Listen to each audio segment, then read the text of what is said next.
So the season might still be going, but the transfer market and the news surrounding it never actually come to an end, with Leeds United reportedly being interested in a very, very promising winger that is currently playing over in France. Before I get into all that, just if you're not subscribed, please do. Apparently, something like 50% of you aren't subscribed that are watching right now, which is it's so mean. Please do so. Anyway, let's get into it.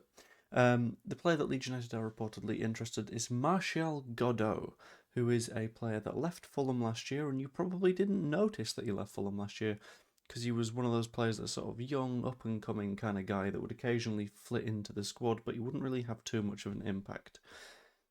Plays for the Ivorian national team. He's got one cap, one goal, which is pretty damn nice, but he was born in London, which is sort of, yeah, fair enough. Get your international caps if you can, because you might as well if you're not going to get to play for England. Moved from Fulham to Strasbourg last summer for roughly €7 million, which is, you know what, not the most expensive of players.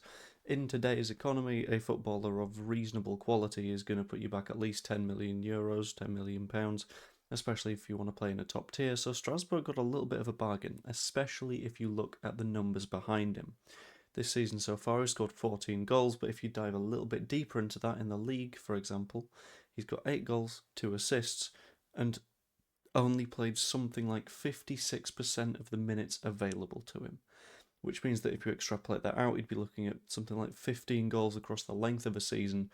A massive performance for someone who's realistically in his first season of senior football. At the age of 23, he's had plenty of time to develop. He's developed incredibly well. In addition to that, he's not just doing it in Ligue 1, because Ligue 1 is not the highest quality of leagues, let's be honest here. Instead, he's also doing that at the UEFA Europa Conference League level. I'm glad I got that one off the chest quite nicely. Appearing in 9 matches, getting 4 goals, 3 assists, which is a pretty damn good return. Like, a lot of people look at that competition and they go, it's just like Latvian league winners. It's not realistically. There's still sides like Forest, Palace hanging around in there causing some problems. And he has responded to all of those opposition pretty damn well, becoming, not a starter in the Strasbourg side, but a significant part of the way that they approach things. Having that many goal involvements in that few minutes is genuinely spectacular, and the sort of positions that he's able to play explain that quite a lot. Can play on the left wing, which is arguably his primary position, but in addition to that, he plays on the right reasonably often, and he's more than happy to play down the middle as effectively a very direct number 10. His style of play is fairly direct. He's not afraid to take people on, as we've seen by the numbers. He's not afraid to have a shot. He's not the sort of winger that is typically going to be the sort of threading the needle with a pass kind of guy. Instead, he's going to be creating chances for himself, scoring them, and ultimately looking incredibly good, at the very least in Ligue 1, which I know gets memed a little bit, but you know what, it's not an awful league, so clearly very, very reasonable with performances. Then you get to the other sort of major questions that always get asked when it comes to a transfer, which is, one, how much is the guy actually worth at the moment? And that's potentially a big question. But two, what other sides are interested? And I'll deal with that one first. Other sides with an interest, there are reports that West Ham have a little bit of an interest. West Ham are currently looking at doing a little bit of a sort of cleverer rebuild in their squad than they're used to doing. West Ham have a tendency to pay a hell of a lot of money for a promising upcoming player from, I don't know, Brazil, like a 20-year-old Brazilian that's only played in the Brazilian First Division, and they'll go, you're fantastic, we'll sign you, only to learn that the Brazilian First Division isn't that strong outside of like 5 or 6 sides. West Ham seem to be smarting up, and they've looked in the direction of Martial Godo, which is not a bad idea in the slightest.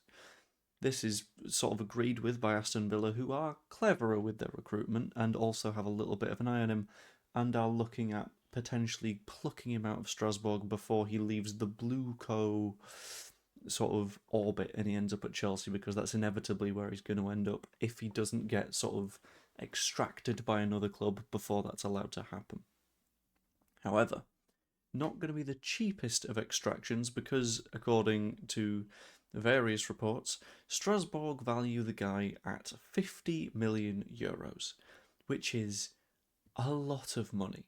In pounds, you're looking at about 42 million, which is frankly a hell of a lot. It's the sort of price that you put on a player if you're basically saying, no, no one signs this guy, which, I mean, fair enough, he's very, very good, but they're not playing him at the moment, which is why I think, having had a look at all of the information surrounding him, yes, Strasbourg, fair enough, aren't necessarily going to want to let him go, but the reality of the situation is, if someone comes in with an offer of somewhere in the 20-30 million euro range, or 20 to 30 million pounds, which I think pushes to about 35 million euros, there isn't a situation in which they realistically say no, I don't think.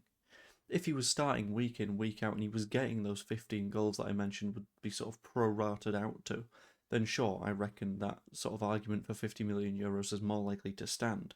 But the reality of the situation is this guy's relatively rotational at the moment, isn't a core of the squad, and the way that Bluco works, the way that Chelsea works, and the way that Strasbourg work, is that they're sort of hemorrhaging money and they're having to hide debt somewhere in the organisational structure.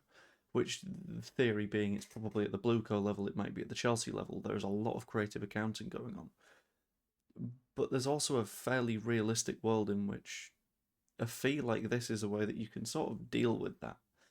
If they're able to get him off the books for 30 million euros or something along those lines, they can wipe off a decent chunk of debt and not need to do all these little clever workarounds and all this kind of nonsense. So I can honestly, realistically see him going for comfortably less than the 50 million euros that was listed. Style of play works very, very nicely for Leeds. Again, as I mentioned, he's very direct. He's a goal scorer, which is important, and creates a hell of a lot of chances just through dribbling alone, and would be a very good addition to the squad. In terms of what his role would be, at the moment, that doesn't, and this is going to sound stupid off the top of my head, but just trust me, that doesn't hugely matter. Because when it comes to Leeds signing players, we signed Lucas Perry thinking he's going to be the number one. It turned out he wasn't. I think his role in the squad is going to be meritocratically, I think is the way that you phrase it. Meritocratically decided. So if he's good enough, he will start. If he isn't, he'll slip below Okafor in the pecking order, or Aronson, depending on what's going on there. But we're all agreed that we need more quality in those forward areas. Like, if you're having a look at the squad at the minute, Ramazani will come back and, based on his performances in La Liga, yeah, he scored a few goals, but he's not shone. He's not set the league on fire. Dan James, relatively consistently injured this season, and when he has played, yeah, he's been alright, but if we want to continue climbing up the league, I don't think Dan James is the guy to do it for us, and that's a shame because I love the guy, but I don't think that realistically works. And yeah, sure, I'm in a position where I think we need to open the door for a Harry Gray to come in, but I don't think that's next season. I think next season, Harry ends up at a Championship side. Maybe the season after that he gets introduced to the Premier League level.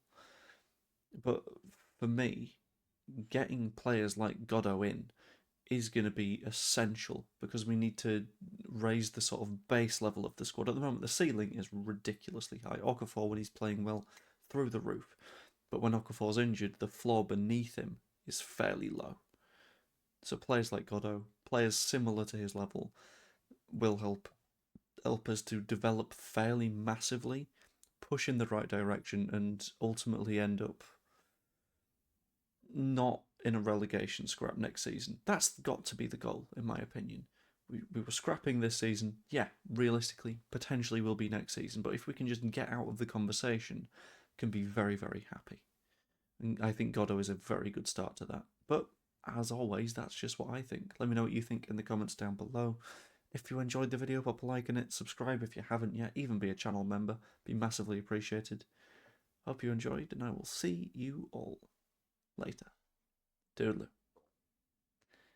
And the baby was quiet for this one as well, which was lovely.